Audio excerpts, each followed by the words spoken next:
Welcome to the WealthGenius Podcast. The WealthGenius Podcast. Strategies for multifamily real estate investing, mindset, community, success. The WealthGenius Podcast with your host, the godfather of real estate, Alfonso Cuadra, who has expansive experience in business and massive success as a real estate investor. The WealthGenius Podcast. Let's dive into today's episode. Dalia. Alfonso. Good to have you here. Love your name, Dalia. I don't know if I know any other Dalias, by the way. Thank you. Very unique. Very unique. You. Your background? Egyptian. Nice. So we know each other for a while. And when I thought about, having our podcast and doing all our episodes, I knew at some point you would make your visit. And so now you're here. I respect you in the industry and everything you've done. You should be very proud of yourself. Thank you. And I want to know all about you. How did you get started in this crazy world of real estate and mortgages? And, I know that you love it because you're really good at what you do. So how did it all start? It all started while I was at corporate world. I worked for the banks for 15 years for one of Canada's top banks. I got to a level where I got to senior management, working downtown in a mahogany office, wearing suits and dining and wining with executives. And I was very proud of myself back then, and I wanted to climb the corporate ladder. Then I got to a point where I got, tired of politics and bureaucracies. And in corporate world, there is support for individuals, but at some point it becomes, a little bit political. So I'm like, I'm tired of the politics. And at the same time, I had a 4-year-old at home, and I was pregnant with my second son. And I had lost money in the stock market, my husband and I. That was 2008, 2009. I was in along with a lot of other people. Yeah, I was in the wealth management business, in the back office, really, not advising at the front line, but supporting a lot of financial planners. And we personally lost quite a bit in our stock portfolio and mutual funds. And during these days, that's when I learned about real estate. And I was sitting at my office thinking, okay, there must be a better way to actually live my life and get excited every day about what I do and have more control. And, there were times where my kid would be sick and I would call in, and I felt that was not welcome to work from home. And I had to go and get on the GO train and go to corporate. I'm like, you know what? Between losing the stock market and getting a little tired from corporate culture and wanting control over my time. And having to ask. Yeah, having to ask and wanting to be with my kids, I got very curious about what's out there. And that's how I started reading real estate books, the classic Rich Dad, Poor Dad. And then it became an obsession of mine. And I would go to investment clubs. I would get all of the books. Did someone introduce that book to you? No. You just kind of Googled it and you're like, this is the book that I have to read, or? Yeah, I just Googled, I actually don't remember exactly how I came across the book. I think I found it myself. I don't remember someone giving it to me, but I just don't remember how. So my curiosity for real estate started as a result of these circumstances. And then it grew. It became a thing. And I, said, you know what?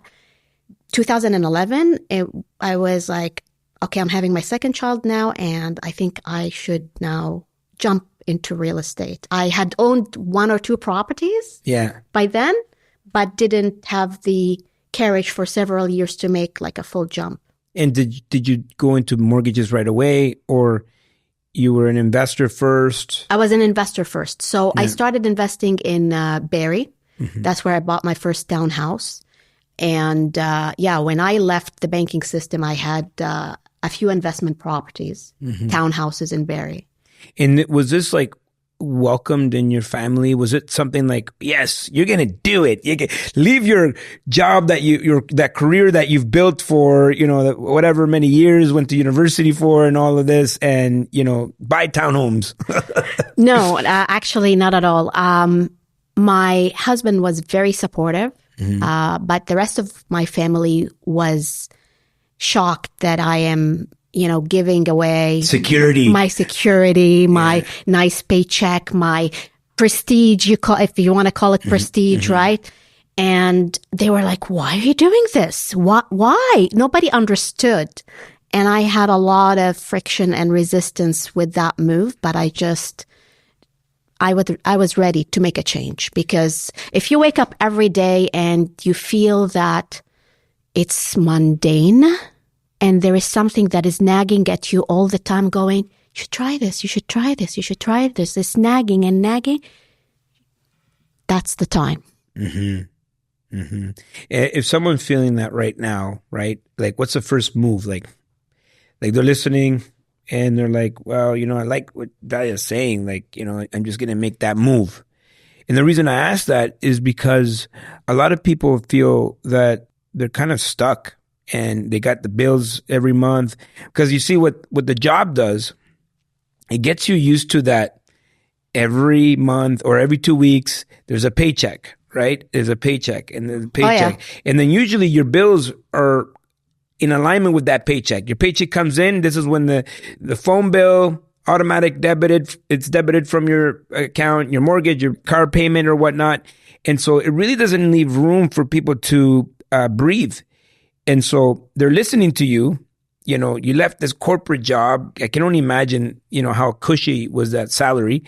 And then you're leaving that behind and you're moving forward and you're betting on yourself.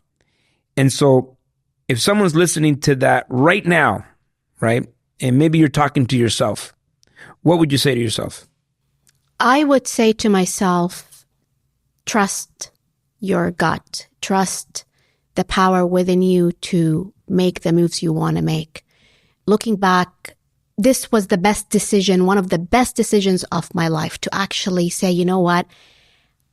I want to pursue something that I'm passionate about, that I know I can do well at. I got into the mortgage industry not knowing much about mortgages, to tell you the truth. I didn't have any clients. I was in finance all my life, in the banks, in different capacities, wealth management, strategy, a little bit of lending, commercial, personal, but I didn't get it.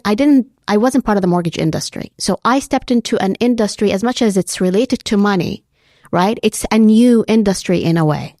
But looking back, have the courage, but also plan, right? It's not about jumping in a pool heads first and going, oh my God, or jumping in and scrambling to make it work. No, there is planning. When you have a vision of what you want to do or a direction you want to take, have the courage to pursue that, but also plan. So what did I do back then? Of course, I had a beautiful check coming through every 2 weeks, and I was pregnant in my second son. I was 3 months pregnant. So in my personal case, my husband was working and that helped, but I still had to replace my income. When you're building a business, you're not gonna, immediately see the fruits. My first check in the mortgage industry, I still have a picture of it, was $7,000. I worked my entire year for $7,000. Wow. That was my first check. And I was driving all over the place, all over the place. Durham, Mississauga, downtown, like Barrie, $7,000 at the end. But how did I plan for it? Well, one way was to take a secured line of credit on my house and use that in private money. I've lined up about $500,000 line of credit back then. The rates were at 3 point something. So you became a lender. I became a lender. Yeah. I became a private lender. So the transition was investor, then mortgage broker and lender, or you started lending money and then transitioned into, like, how did you get into being a mortgage broker? Yeah. So I was working in my full-time job. I took a line of credit and I started to invest in private mortgages, started to see interest come through that venue, right? And that became a cushion, right? Yes. And then I made the jump when I started to see a cushion. That was my style. Yes. Right? Yes. Not yes. everybody would do it the same way, but when you're making a transition, I think your brain opens up to possibilities. You start to think, if you ask the right question, how can I generate income while I am building a business? If you ask that question, you'll probably come up with several ideas you may not have thought about before. For me, it was to do this. That's how I did it. While I was building the business. So that carried me a little bit. And then obviously staying consistent in what I did and doing what I did well built up over time. So when you got into the mortgage business, did you go into it thinking this is going to be like, I'm going to be known for this thing. Like, I'm going to be Dalia, the Dalia we see on stage.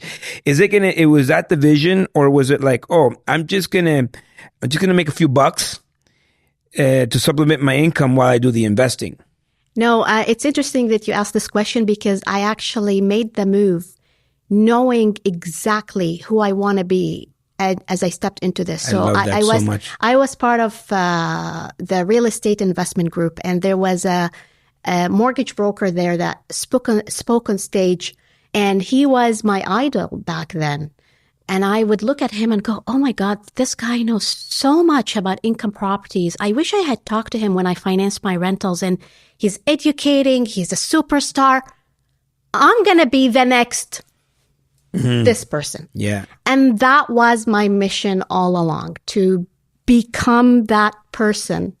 So yeah, I went in aspiring to be that person and doing everything that I could to be on these stages. And that's how it unfolded over time. And how long now? 11 years. Okay. So, that's a good time in this space, right? And, just to give context to the viewers and listeners, what is the scope of the business? Like, what does your mortgage business look like? So 2023, I ranked as Canada's top mortgage broker and Ontario's top mortgage broker. Over the year, we won. Congratulations. Thank you very much. We won many awards and also ranked one of the top 100 global mortgage professionals. So very blessed that for all of that recognition. My business focuses on investment properties because that was my passion. I lost money in the stock market. I tasted a little bit of what owning a rental property is like. I'm like, this stuff works. Why didn't anybody tell me about this before? And then I became so passionate about actually building my own portfolio. And as I built my own portfolio, I learned about the hurdles of income property financing. And I solved my own problem. So I decided I'm going to go out and solve the same problem for real estate investors, which is how do you scale a real estate portfolio that helps you achieve your goals using the best source of money. Okay, so that's what my business does. Helps Canadians build up the portfolio of their dreams, whether it's residential, multi-residential, a mix of both, and scale it up using the best cost of money and managing risk, because I've seen investors build large portfolios that they've lost because they didn't manage the money structure well. So that became a passion, and I started to provide solutions to address that particular problem. What's your favorite part about it? I love it when I see somebody achieve one of their goals because of the work that we did. So I had clients, for example, who quit their 9-to-5 jobs. And the day they quit, they called me and they said, Dalia, I wouldn't have been able to do this if it wasn't for the work you guys do. For me, that is very fulfilling because I love, to see people elevate their lifestyle, create abundance in their life, raise their impact. That's what life is all about. Yeah. We're not here to run on a treadmill, pay the bills, and, just, figure out how to deal with stress. That's not what we're here for. We're here to be the best we can and create abundance and create impact and elevate lifestyle and make a difference for us, for our families, for other people. And real estate is a very powerful vehicle to do so. So for me, the best part of it is to see results. Well, I think we're very much aligned in that. And this is why we get along so well, because, those calls and the emails, or, when someone says that one thing that you did, or, you said, or you helped us out with, and this is why I'm here. And I live for those moments, right? So I think we're very much the same from that perspective. This is going to be aired, I would say, let's say it's spring 2024, but right now it's, February 2024. What are we expecting, right? Let's bring out the crystal ball here. And what's the market going to do in terms of mortgages, interest rates? Just recently, there was an announcement in the U.S., and they talked about potential reducing the rates. And just the thought of that, already everyone just got really excited. Yeah. And so you've been in the game for a while. And so what I want to know is, what should we expect? And what should be the strategy that we're using today? And from your perspective, what do you think people should be doing right now? So I'll answer your question in two parts. So the first part is what's ahead of us. And I fired my oracle a long time ago. And I personally follow some prominent rate analysts in the industry, because they breathe that day in and day out and day in, day out. And what is becoming apparent based on the indicators is that we're closer to the peak, and there is light at the end of the tunnel, and it's around the corner. Because if you think about, if you listen to the last announcement by the Bank of Canada, they literally unplugged the stove. They didn't talk about the rate hike risk. They talked about the length of time the rate should stew or cook to feel its impact. So that's a shift in message. And we're starting to see the fruits of, if you want to call them the fruits, the impact of that. So, and if you look at the bond market is a leading indicator of what's going to happen with the overnight rates. And if you look at the chart, it's now trending down. Yeah, there are some upticks. There's been some recent upticks. But if you look at any past time when rate cuts happen, they don't happen like this. Like there is a little bit of this, and then there is going this, and there is a little bit. So leading indicator by the bond yield, messaging from the bank, tone of the Bank of Canada, and the expectation is that we're going to see some relief start in Q2 of 2024. Now, we know what the banks do. They always keep the door open for any surprises that may happen. And if there is something wonky that happens, that may change the timing of when that rate cut could take place. But at least now we know it is happening. Yeah. And that's giving people hope. And the thing about hope is something that I feel is a little bit funny, because people are like, oh, when this happens, then I'm going to take action. And the opportunities are now. Yes, because absolutely. If we wait till that happens, if we wait till the, Bank of Canada or, someone wakes up and says, okay, now today it's, we're going to drop it by 50 basis points. And that's going to be a frenzy. Yes. Right? Yeah. And so the opportunities are now. I can't agree more with you. The opportunities are now. If you back of the napkin math, take a property today, let's say at $500,000, and you're buying it at a rate of 6 point something or 5 point something, so the rates are still high.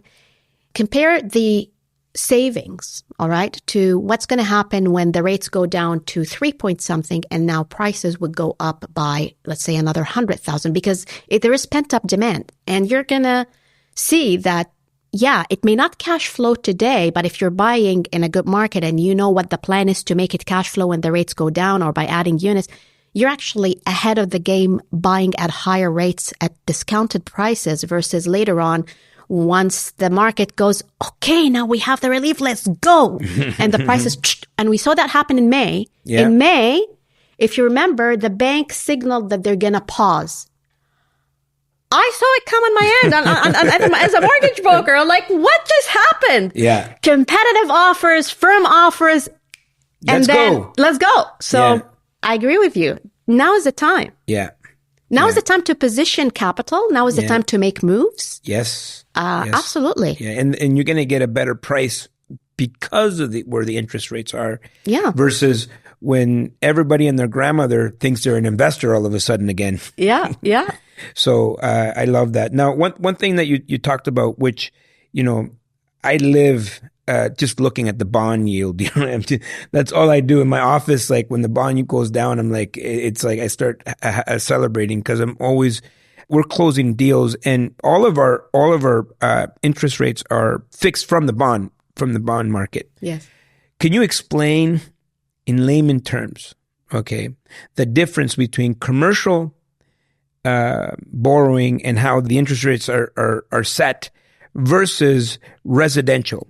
Because I love explaining that to people because I'm a multifamily guy, right? I'm the big commercial investor, and for me, it just makes more sense. Longest amortizations, cheapest interest rates. Most people don't even realize that even exists. Yes. So let's demystify it for them, and you can explain to them how the bond market works. Okay, so when it comes to interest rates, there are two flavors, as you know. There are the variable rates and there are the fixed rates. And the variable rates are based on the central bank's what's called overnight rates. You get your rate through a lender. So these lenders go and base the rate they're going to give you on something behind the scene. When it's variable, it's based on the Bank of Canada. That's their cost of money, and then they lend it to you at a higher rate and make the difference in their pocket. So variable rates are based on the overnight rates and they fluctuate. Fixed rates, whether you're actually in residential or in multifamily, the Government of Canada bonds play a big role in the pricing of fixed rate mortgages. So that is the place where the banks go and quote unquote buy their money. They turn it around into fixed rate loans that they package on the residential side or on the commercial side. The difference between fixed rates in the residential space and the commercial space based on the bond yield is that in residential, they can lock it in and they can give you the certainty of what your rate is going to be, let's say, within 120 days. In commercial, most lenders or a lot of lenders cannot lock the rate until you're close to getting a deal done. So sometimes the lenders call and say, okay, you're closing in 3 days, 2 days, the rate is this. Do you want to lock in? That's how they do it. In the CMHC world, in the commercial CMHC, they use the Canada mortgage bonds. Mm-hmm. So it's essentially the same concept as the Government of Canada bonds, but it's a cheaper facility, and therefore you get better rates on the CMHC front. Which is exciting. Absolutely. I mean, the rates, I think I checked today, and the CMB or the Canada mortgage bond was at 3 point something. So you add... depending on your lender. And who depending you work on with, your yeah. lender, yes, obviously. So that's not the rate you're going to get, but the lenders take that number, add their margin to it. Yeah, depending on the relationship you built with them. Of course, yeah. And then they offer it to you. But the rates in commercial CMHC right now are lower than residential. Absolutely. And I would say it's going to continue to trend that way because you need to stimulate building and creation of units. And, ultimately, if they were to go up, I would say the government has to figure out how to pay it down, which leads me to another question. The idea with commercial rates where you can buy down your rate. Mm-hmm. And I know that people would appreciate learning about that, especially from you, that this is kind of like, this is your field. Yes. And when should we buy down a rate? What is the cost of buying down a rate? And what does it even mean to talk about buying down a rate? Because this is probably something that most people don't know about. That is a very complex question to answer in a few paragraphs, but let me see how I can go about this. So let's say you got a building and that building qualifies for a $3 million loan. And at the time of approval, the rate was 4 point something, right? So the debt coverage of the building at that rate allows it to qualify for that $3 million loan. Between the time you got qualified to the time you close the deal, right, the rates have gone up. And that happened, I think, in 2020 2020 or 2021, there was a time where the bond market was going up. Well, it happened in November. I mean, in November, I think we saw a big hike. Yes, you're right. So now, because in commercial financing, it's the building that qualifies primarily for the loan, and that is connected to the rate that was used to qualify it. If the rate goes up, technically, you would be getting a lower loan. So as an investor, you have the option to go to the lender and say, Mr. Lender, I want to keep my rate at the 4 point something, and I am going to quote unquote buy it down. Now it's 5. You qualified me at 4.5. So for that 0.5 point, I'm willing to use some of the money that I'm getting to bring that rate down so I can continue to qualify for the $3 million. And get the money that you were expecting in the first place. You get the money that was you're expecting at the first place. Exactly. Yeah. So that is what's called the buy down. How do they actually calculate it behind the scene is quite complex, and I can't explain it in layman terms, how they actually go about that buy down. I have the formulas, but I can't explain it. You're so knowledgeable. And I wanted to have conversations where, someone's going to get something out of this interview. If someone was going to work with you, what should they expect? Strategy.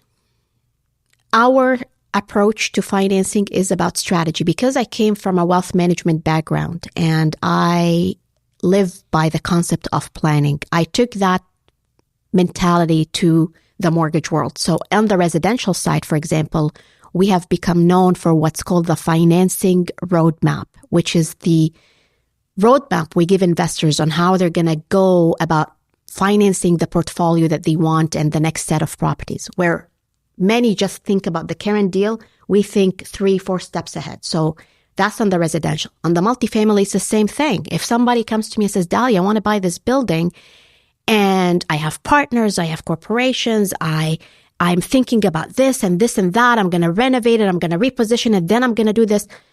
Our team thinks strategy. Okay, you told us what you want to achieve. Now let us connect the dots for you and help you plan out where's the money going to come from? How do you structure the deal? What you should expect in terms of things? How do you get ready? So it's all about strategy. It's not about saying, oh, you qualify for $1 million and your rate is going to be X. Or when you have a deal, please bring it over and we will do it. Well, it's all about strategy. That's what a mortgage broker would say, but not the mortgage broker. Because you have to understand the person and what they're trying to accomplish. Absolutely. To help them. Absolutely. I love that. Yeah. This has been incredible. Thank you for stopping by. Thank you very much. I really do appreciate it, because I know it was kind of short notice. When Alfonso says come, I will come. What's a mantra? What do you live by? Like, Dalia, what is that inspirational quote, or what's that mantra that you live by? That's what my tattoo says. You see, this is a tattoo that I have here to remind myself of what I live by. So this is the Om sign, and this is actually a sun. Mm-hmm. And the Om sign, these are, for those who know the sign, these are the different levels of consciousness. So for me, what I learned over time is, in order to grow anything, whether it's to grow a business or to grow, raising your level of consciousness and growing as a person mentally, emotionally, spiritually, physically, is going to determine to how far we can go. So I remind myself every day of that and work on different aspects. That's something I live by. And then the sun, well, goes with the yellow that I'm wearing today. I looked at you when you came in. I was like, let's go. Let's go. It's vibrant. It's bright. It's loud. It sings, right? Yes. Energy, hope. Yes. Energy and hope are two big things that I live by. I believe energy is everything, and staying hopeful, regardless of the clouds that sometimes pass through, whether they're, financial or relationship, everything is temporary. The cloud passes and the sun comes back out again. So these are the two things that I learned over time. It took me a while to decide to put it on a tattoo, but that answers hopefully the question. I love that so much. Come again. We're going to do this again. This is let's say this is part 1. Yeah. And all Dalia's information will be right in the show notes so they can get a hold of you. Thank you so much. My pleasure. And we'll see you guys at the top. Thank you. Woo! Woo! Thanks for listening to the Wealth Genius Podcast. If you have a question or comment about something you heard today, reach out to the Godfather via social media or email him anytime. All that information is in the show notes. And of course, don't forget to subscribe so you never miss an episode of the Wealth Genius Podcast. The Wealth Genius Podcast. Until next time, see you at the top.